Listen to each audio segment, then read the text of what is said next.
Sorry guys, we just need to finish this off. It's going to be ridiculously short, but there we go. Okay, so we end up with y squared equals 1 over x.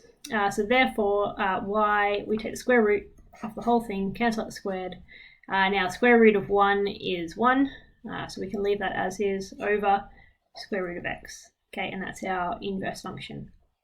Again, we'll take the composite of the two functions and we'll just make sure that does equal x, just to double check our answer. So we'll do h of h inverse x. So we're going to put h inverse into h of x, and again I should have written that, sorry, final step, as h inverse 1 over square root x. Okay, so we're going to take that, we're going to put it into h, so we're going to have 1 over 1 over the square root of x. Okay, and now that's all squared because that's squared in our function. So again, we've put that 1 over x squared in for x.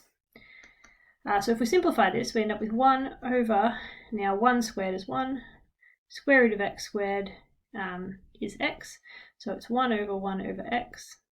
Okay, and if we divide those fractions, we have 1 divided by 1 over x, okay, because that's our division, that part there. We can flip that second fraction, so we end up with 1 times by x over 1, okay, and that ends up with just x. Okay, perfect, there we go. So that's the end of that. Now I would like you to do the attached Google Forms sheet. Please have a go at that. Submit your answers so I can check and see how you're going. If you're struggling, that means I can catch up with you. And if not, this is the end of functions, so I'll see you tomorrow. Okay, cool, bye.